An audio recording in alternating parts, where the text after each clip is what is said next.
नमस्कार, अंजलीज रेसिपीमध्ये तुम्हा सर्वांचे मनापासून खूप खूप स्वागत। आज आपण बघणार आहोत मल्टीग्रेन दलिया खिचडी। याच्यामध्ये भरपूर प्रमाणावर मल्टीग्रेन असते, जसं की गहू, ज्वारी, बाजरी, तांदूळ, ओवा, बडीशोप, पांढरे तीळ असं भरपूर प्रमाणात फायबर असलेली ही मल्टीग्रेन दलिया खिचडी आहे। बनवायला एकदम सोपी आहे आणि वेट लॉससाठी पण खूप फायदेशीर आहे। तुम्हाला वजन कमी करायचं आहे तर रात्रीच्या डिनरसाठी खिचडी नक्की ट्राय करा। दलिया खिचडी बनवण्यासाठी तुम्ही तुमच्या आवडीच्या भरपूर अशा भाज्या घेऊ शकता।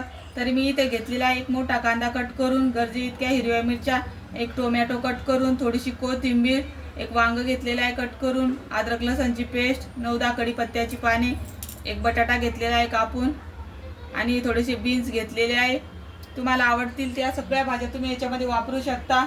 एकदम हेल्दी रेसिपी आहे। चला तर रेसिपीला सुरुवात करूया। इथे कुकरमध्ये मी एक पळी तेल घातलंय। तेल छान गरम होऊ देऊ। तेल गरम झाला, आता याच्यामध्ये मोहरी घालू। मोहरी छान तडतडली, आता जिरे घालू, हिरव्या मिरच्या, 10-12 कढीपत्त्याची पाने, अद्रक लसणची पेस्ट। आता याच्यामध्ये कांदा घालू। कांदा आपल्याला सोनेरी रंगावर परतून घ्यायचा आहे।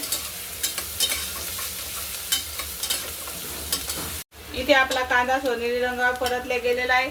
आता याच्यामध्ये घालू बीन्स, बटाटा आणि बीन्स 1 मिनिटभर परतून घेऊ।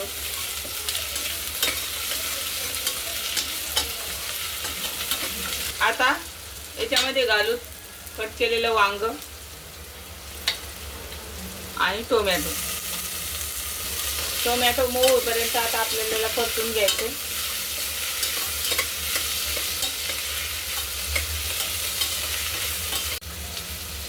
आता आपण याला 1 मिनिटभर झाकून 1 मिनिट झालेला आहे। आता आपण झाकण काढू आणि याला एकदा उलटण्याने परतून घेऊ। आता याच्यामध्ये घालू अर्धा चम्मच हळद। इथे आपण हिरवी मिरची वापरलेली आहे, त्याच्यामुळे चटणीचा वापर नाही करणार। आता 1 वाटी दलिया घालू, व्यवस्थित मिक्स करून घेऊ त्या भाज्यामध्ये दलियाला। आता आपण याच्यामध्ये पाणी घालणार आहोत। या वाटीने आपण 1 वाटी दलिया घेतलेला आहे, तरी इथं मी 4 वाटी पाणी वापरणार आहे।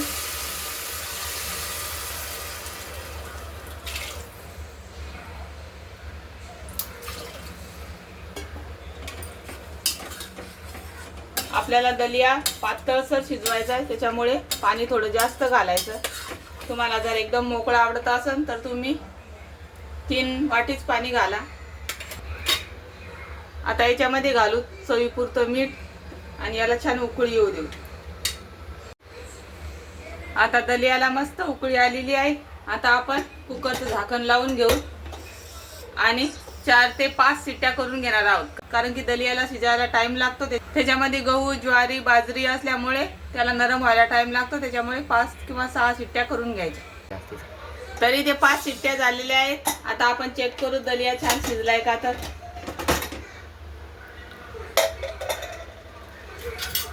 तर मस्त आपला दलिया शिजून तयार झालेला आहे, बघू शकता। आता याच्यामध्ये आपण वरतून कोथिंबीर घालू, व्यवस्थित मिक्स करून घेऊ आणि दलिया गरम गरम सर्व करू। तरी ते आपला तयार झालेला आहे अतिशय हेल्दी आणि पौष्टिक दलिया। तर बघू शकता किती मस्त टेक्स्चर आलेलं आहे आणि पाण्याचं प्रमाण एकदम परफेक्ट आहे। तुम्ही नक्की या पद्धतीने रात्रीच्या जेवणासाठी हा दलिया ट्राय करा। वेट लॉससाठी एकदम मस्त पर्याय आहे। तर तुम्हाला ही माझी दलिया खिचडीची रेसिपी कशी वाटली नक्की कमेंटमध्ये सांगा आणि रेसिपी आवडली तर लाईक, शेअर, सबस्क्राईब करा। धन्यवाद।